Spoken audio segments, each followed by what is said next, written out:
Hello, all. In this session, we will discuss how to prepare self introduction. This is the very first question which you have to face whether you are going for an interview, whether you are going to present your research thesis before the committee, before the reviewing committee, or you are meeting some of your colleagues, some of your senior colleagues. So, this is the very first question which you have to answer, which is tell us something about yourself.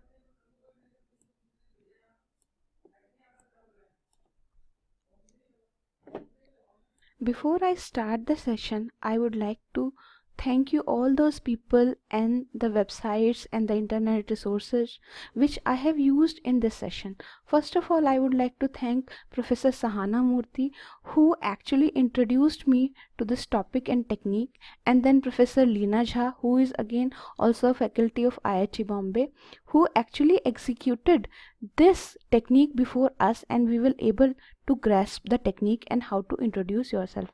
Other than these faculties, www.edx.org, SlideShare and Author Streams were the website which were quite helpful to design this session. So now we come to the basic thing which we have to discuss in this session. The very first question that you face, tell me something about yourself. Sometimes the question is scary, sometimes it's frightening, but at the same time, this is the question that you have to face in most of the interviews, most of the meetings, whenever you have to present yourself. So in this session, I would like to go through the ways, techniques, guidelines which can help you to create a concrete and powerful introduction statement for your interview or for your presentation.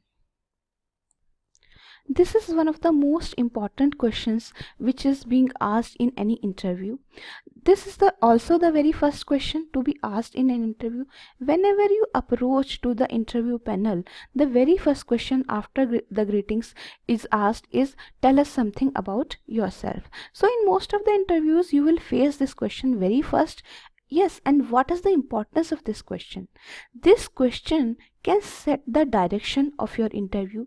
You can shape or mold the interview as you want, because if you are able to present yourself in the correct manner before the interviewers, you can always take the advantage on other applicants. And this question has the most potential to express your strengths and your vision, because this gives you a golden opportunity to present yourself before a panel who is not very much known to you, and then you can create a very good first impression for yourself, as you know very well that you will never get a second chance to create first impression. So this question becomes your biggest asset where you can present yourself, and this question and how you answer it can set you a league apart from other applicants, as it can be very helpful to present you in the way as you want. Before I give you the answer and the technique to solve this puzzle, I want you to consider a situation. For example, if you are approaching towards an elevator in a building and you find the CEO of Infosys, Mr. Sikka, in elevator, and you get a chance to introduce yourself, and you have only as much time as it takes the elevator to go from the ground floor to the top floor, which is 30 seconds, at most a minute or two. You have only that much time to deliver. So my question is this: what will you do in this time? Will he be interested in knowing your name, your birthplace, name of your school, college, your marks, what you did in curriculars? So this situation actually gives you a frame where you can portray your self introduction. On this pitch, you can craft your introduction statement that can actually make a path of success in the interview. So if you are considering this situation, I would like you to think, what would you like to say to Mr. Sikka in this situation? What should you do? How should you present yourself before him so that he is interested in you and your work. So the answer of this situation lies in the technique of elevator pitch.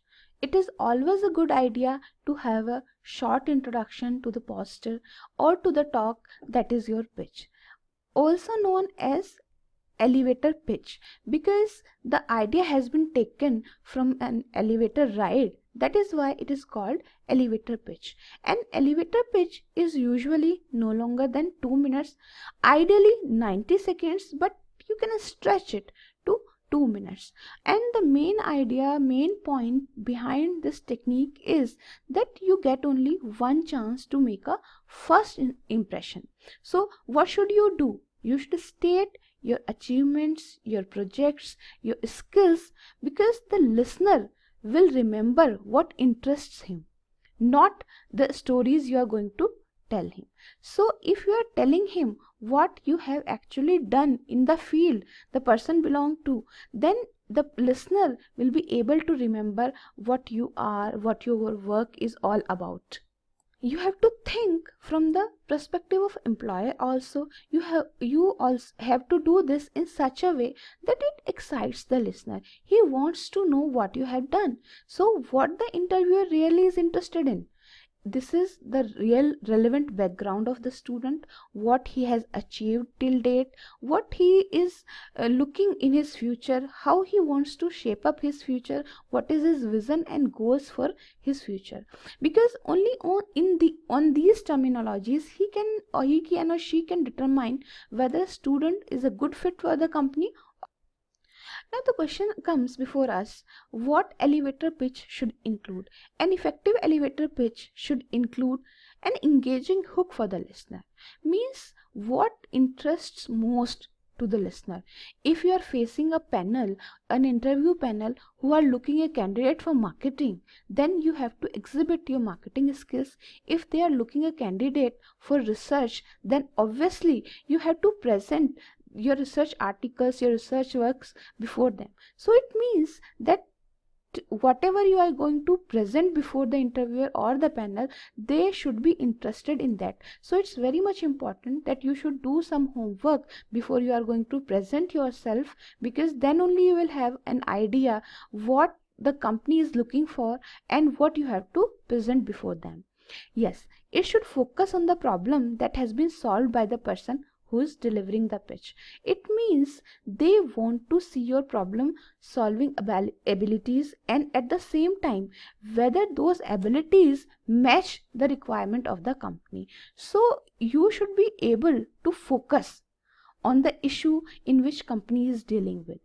And yes, most important is thing that you should be able to offer a unique selling point or a unique approach that you have used in your work, that you have used in your academics, in your studies, in your projects, in your trainings, because that sets you apart from all other candidates.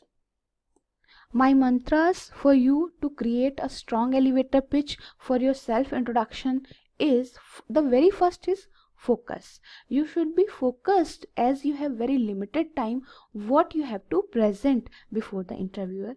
Start with your strongest asset.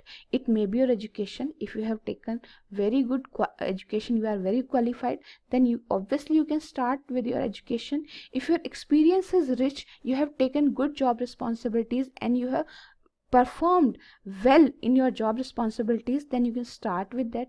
Or you have achieved something great in your field, that then you can start with your achievements.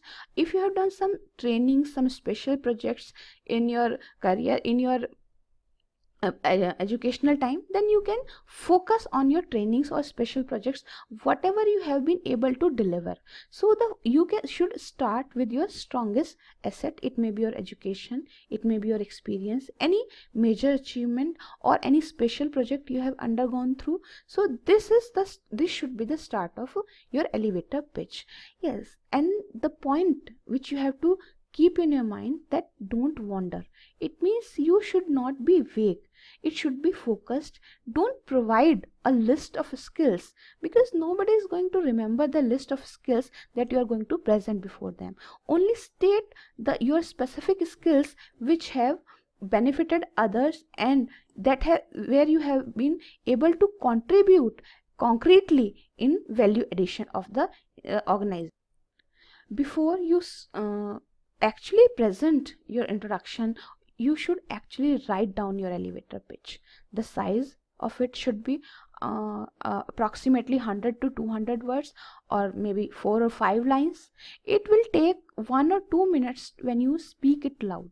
Start your elevator pitch with the characteristic that is most appealing to the potential employer. As I have already discussed, that your elevator pitch should start with your strongest asset and expound on ways that you have contributed in the past and how they relate to the requirement of the interviewer.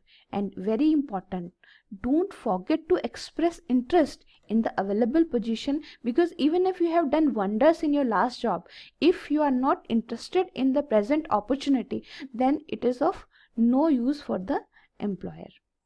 You are very strongly recommended to rehearse and practice, because it will refrain you from fumbling before the interviewer, because there is nervousness, there is pressure. So if you want your brain to work properly at the time of pressure, then ensure that you have rehearsed and practiced your self introduction, and you have created your elevator pitch in such a way that when you are on the top floor, you are able to convince the other person that you are the most suitable candidate for the job. So I would say that again and again, practice, rehearse, take the feedback of your friends, your peers, and refine it, and again practice it. Thank you very much, and I wish you all the best for your future endeavors. Thank you.